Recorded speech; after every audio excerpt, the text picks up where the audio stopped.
Welcome back to the 2-Box Army, where I'm putting together a Wood Elf army for one-page rules regiments from these 2 boxes. This is episode 2.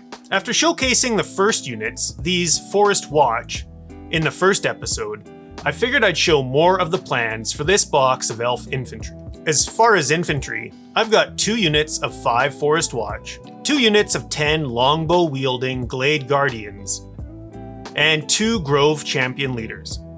So if my math is correct, that's 32 models. And this box has 30, which means I'll need a couple of my favorite part of Jank and Flank: unit fillers. This box comes with 3 different head options.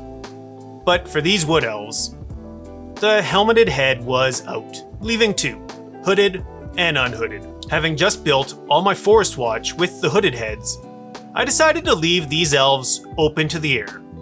Let their hair flow with the wind. Otherwise, they're pretty well the same as the Forest Watch, which is fitting for some arrow-slinging, everything but a tree-hating elves.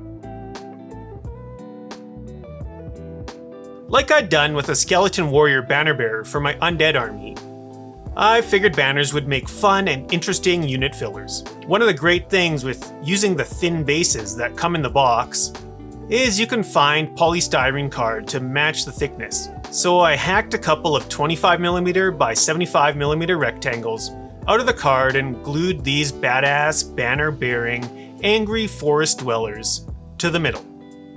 The concept for these unit fillers was to have this banner-waving elf stepping out of the forest, out of the trees. This meant I needed some trees to go on here.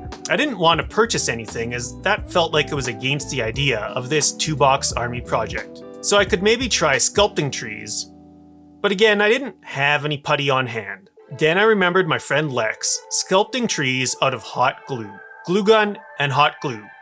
Those I did have on hand, so that's the direction I went.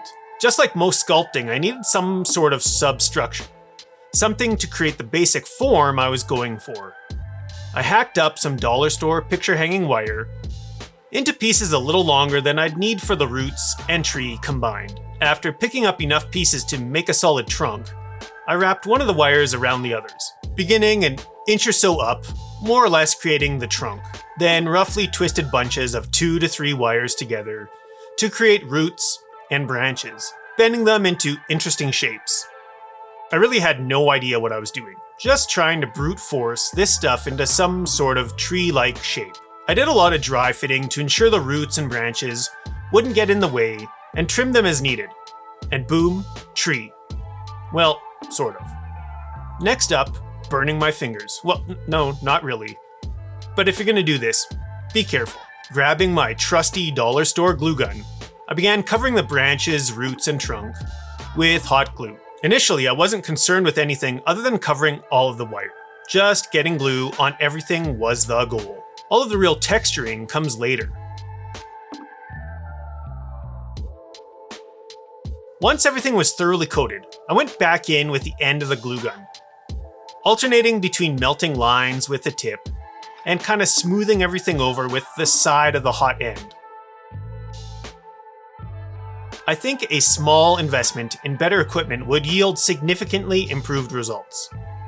Something like a wood-burning kit with fine tips could create much more refined lines. However, part of the objective here was to create unit fillers with what I had around me, something fitting with the theme of an inexpensive army. And particularly for a first try, I think these came out pretty solid. After hosing everything down with night blue, I grabbed the dry brush and quickly slapped some color on these trees. With 2 of these unit fillers done, I decided to paint each a little different, using a warm brown palette for one, and a much cooler gray palette on the other. This was all very quick, just roughly smushing color on there, semi-focusing the brightest color towards the center and upper parts of each tree. The elves were painted just as I had done the first unit of Forest Watch, my usual skin tone of shadow flesh and ice yellow, increasing the amount of ice yellow over a couple of layers, finishing with a few spots of pure ice yellow. For the tunic, I started with a small amount of night blue, mixed into scrofulous brown, following it up with straight scrofulous brown. As always, I'm using thin, sketchy lines. While you might be sick of hearing it, I don't blend. Just layers of sketchy brush strokes. I like the look, and most importantly, I enjoy it. Mixing in more and more ice yellow over a couple of layers, I continue to build the volumes and highlights. As I said in the first episode of this series, I wanted the rusty golden yellow tones to kind of exist in the highlights throughout this army. So to build the volumes of the greens, I mixed scrofulous brown into the dark green.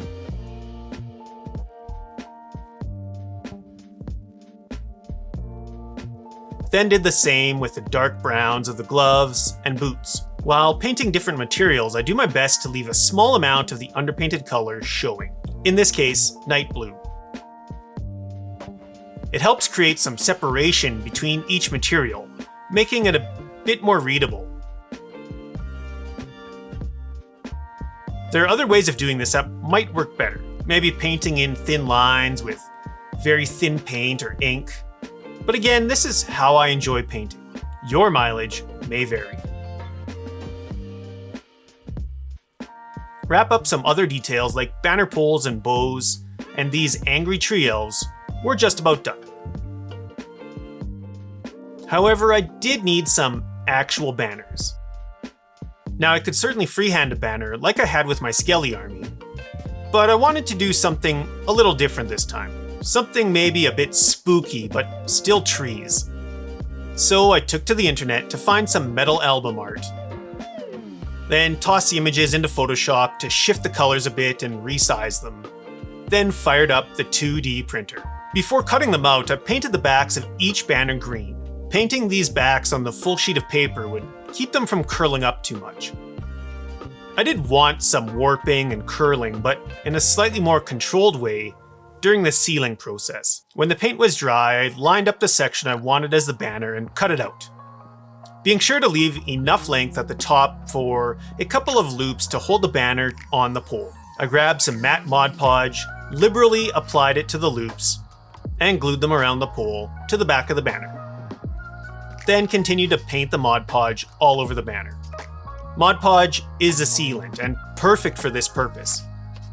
If you water it down more, the banner will curl up more, which you can use to your advantage. I left it full strength here to create some slight texture on the surface.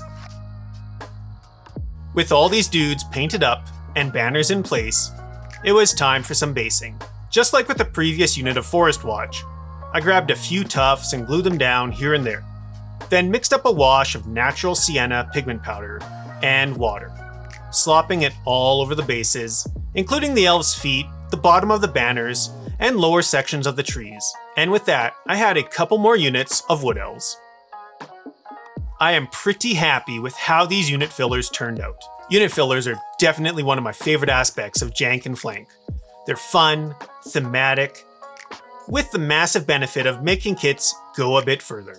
This single box of elf infantry has made 4 key units, and 2 leaders. Well, I've yet to make the leaders, so maybe stay tuned for those.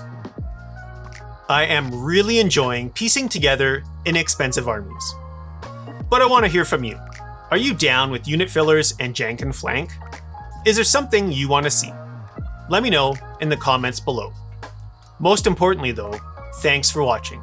You are awesome.